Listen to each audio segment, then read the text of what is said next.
Similar to my 100k sub special where I shouted out some neat MKR fighting game channels under 100k, I wanted to shout out some horror focused channels under 100k for Halloween. So let's get into it. First, an honourable mention. Town of Silent Hill is the channel for the Silent Hill 2 Enhanced Edition project. Basically, it's a group of fans attempting to update Silent Hill 2's old PC port to fix its issues and enhance the presentation and experience to meet modern standards. It's like the RE4 HD project. Now for the main list.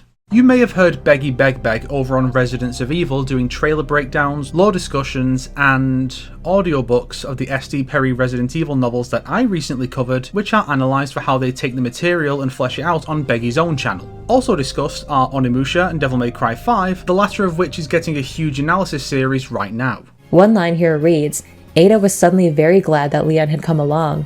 But of course, her darker side grounds her once again, dismissing those warm feelings inside of her, and reminding her how absolutely ridiculous it was to care what he thought of her. But as she tries to brush away her fears, to cast aside her feelings toward Leon, and regain focus on her objective, she feels terribly lonely. The relentless need to hide her motives had grown beyond bothersome at this point, and all of her phony exchanges with Leon were gradually testing his trust. He becomes increasingly conservative in his interactions with her, especially after their encounter with a G-embryo. Ada can sense the harm and suspicion she's instilled in his mind. Later, when Leon takes Annette's bullet for her, Ada's decision to pursue Annette is, fittingly, very pained and reluctant. The guilt of her rushing after Annette is more palpable here, as she knew the bullet would have killed her, but not Leon. I always felt like this scene needed some touch-up in the games on the execution side. Mr. Huntaru is a channel predominantly centered around two of anime's greatest horrors. The Higurashi franchise, including deep dives into Go and Sotsu and an arc-by-arc summation of the franchise, and the epic descent of Rent-A-Girlfriend and its creator. Truly horrific stuff. Of course, he discusses other anime stuff like ReZero and Attack on Titan too, but the Higurashi stuff is the main draw for me and I think it deserves a watch. After their conversation ends, his group catches up with him to hang out, and one of the most wholesome things ever happens. The group signs Tomitake's shirt with both supportive and cute messages. I didn't know this scene existed at all until I read the visual novel and the manga, and now that I know it do, I really just wish this was in the anime in some form, because this is just such an adorable moment in the franchise. This sense of cuteness doesn't last for very long though, as the next day during recess he's called to talk to Oishi-san, where he informs Keiichi that Tomitake was found dead and Takano is missing.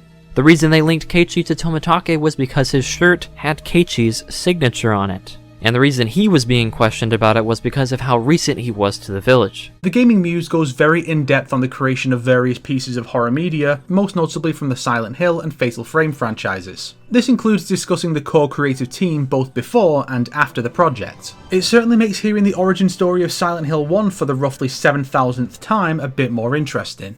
James in the original news scene does not move his face at all. There's nothing.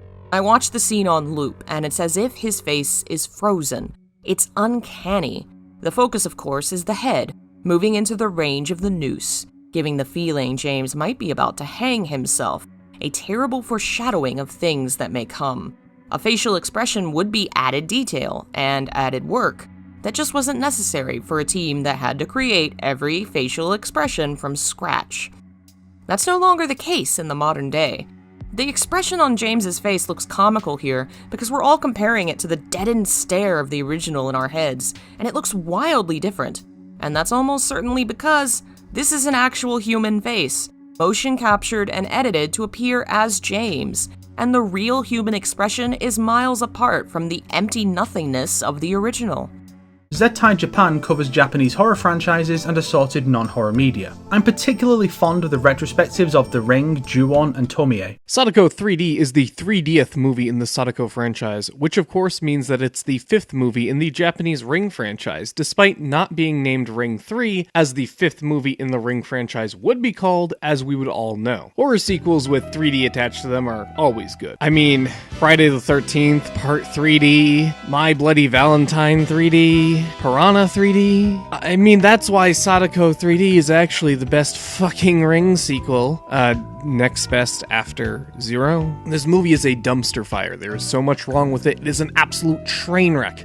The atmosphere of Ring has been completely obliterated, the mystery of Kanzenban destroyed, and the tragedy of Zero tarnished. But I don't give a shit, cause Sadako 3D is so much fun. The worst Ring sequels have been boring, uninspired, and insane, but this is bad in a whole new way for Ring. A bad that I might even be so bold to call a so bad it's good. Not Real Name, Not At All is a Five Nights at Freddy's channel discussing anything and everything the creator feels like. I can relate. I specifically recommend the video discussing the descent of Circus Baby as a character as the series wore on. See, Pizzeria Simulator is where the books and the games became one, and to align with the portrayal in the books, Baby had to stop being her own complex character and now be subservient to Afton.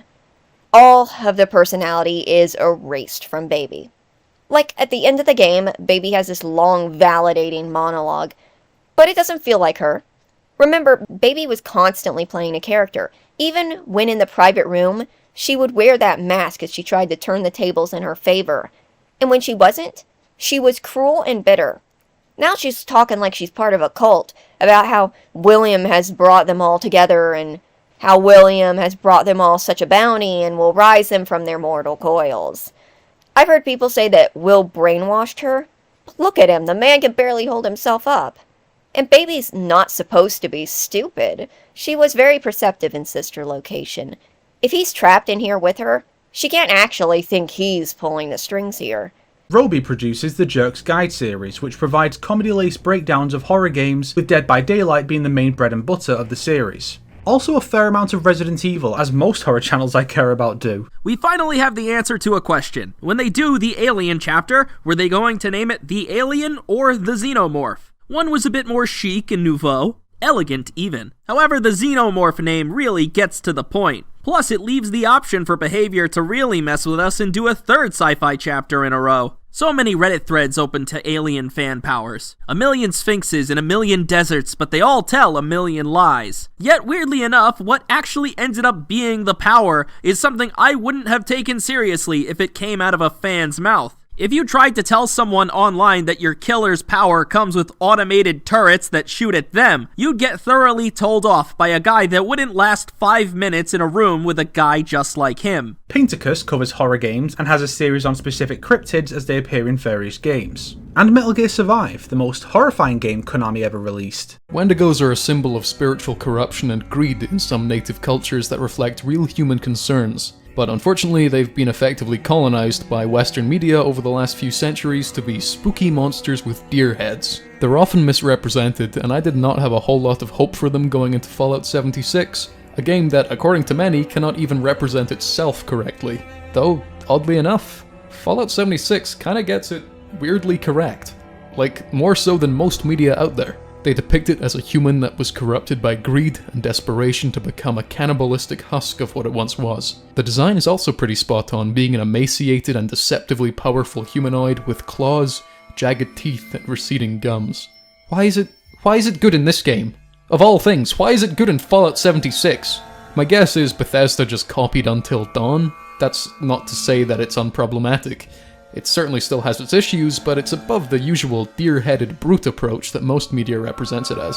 If you're looking for a deer-headed brute enemy, I mean, the sheep squatch is pretty close, so that should sate your strange fetish. Originally, I had Sonosara in this spot, but the entire channel disappeared while I was making the thumbnail for this video, so I've had to go back and find someone else. It's a real shame because I liked their Slender videos.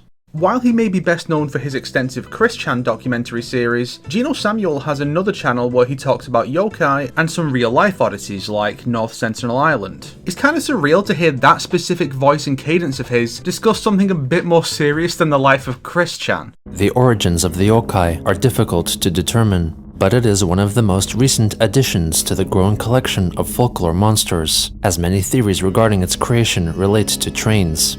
Many stories also originate in Hokkaido, the northernmost prefecture of Japan, known for its cold winters.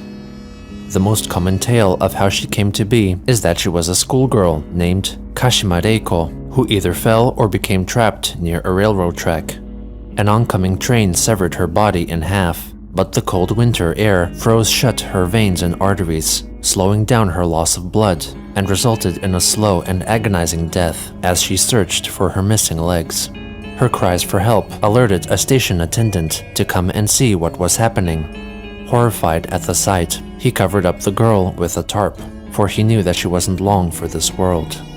Bess is another channel with a lot of focus on Higurashi due to the creator's love of the franchise and her disappointment with the newer entries. That lengthy analysis goes a lot into why the franchise is so important to her, and there's a fascinating appeal to that type of deeply personal discussion. The Higurashi manga made the unique and brilliant decision to use a total of 5 different artists for the 8 core arcs. Not only did this allow for a variety of talent to be put on full display throughout the adaptation, it also kept the reading experience fresh, accentuating the sense of excitement and intrigue that came with each new arc. It really genuinely added to that feeling of each arc being a literal new world and the uncertainty that brought. Each artist did a great job bringing unique flourish to each aberration of the story. I do think Karin Suzuragi's work on the first arc is the most unremarkable, making for a slightly poor first impression. Yutori Hojo, however, immediately ups the standard come Watanagashi, jumping seamlessly from spreads that could contend with the best shoujo manga to shit that gave me nightmares as a child. Jiro Suzuki similarly excels with Tatarigoroshi, perfectly capturing the shift to even heavier and more mature content with some incredibly intense panels and spreads. And finally, Cyborgcat is one of the old school Channel Awesome producers who has covered horror games and movies for well over a decade now. In particular, I like going back to her Silent Hill deep dive series every now and then. Just bear in mind that, due to its origins with still gaming, still images were used in place of video footage of Dina for the first few years. There's just no way I could leave out the Great Circumcision War of 2015. So basically, in December of 2015, a mod over on the Silent Hill wiki decided that Walter Sullivan had been circumcised, and so he edited the Walter Sullivan page so that it now had walls of text expressing anti-circumcision propaganda, with proof such as bloody forceps on a stretcher, phallic symbolism, syringes and pills, a restrained figure, and this is apparently a really big torso-shaped foreskin. Whatever. As I'm sure you can tell by my tone, I don't buy any of this. Forceps, stretchers, and syringes are in nearly all of the Silent Hill games because these are things you find in a fucking hospital. And while the white stools do look kind of phallic, it's toadstools being shown here, but either way, I think they really are just meant to be fungus to show how damp and gross the water prison was. And if they symbolize anything else, it's probably umbilical cords with a fetus attached. And those are 10 horror-focused channels that I rather like. I might do more of these in the future for other themes, but until I have more neat channels for you to check out, go and give these ones a watch. No, you have to. You are obligated to do so. If you liked this video, why not subscribe and support me on Patreon like these fine people here? If not, then make sure to share it with your enemies so they can suffer along with you. Today's recommended video is the last one of these I did. I offer you 20 great channels and you still can't subscribe to one? For shame.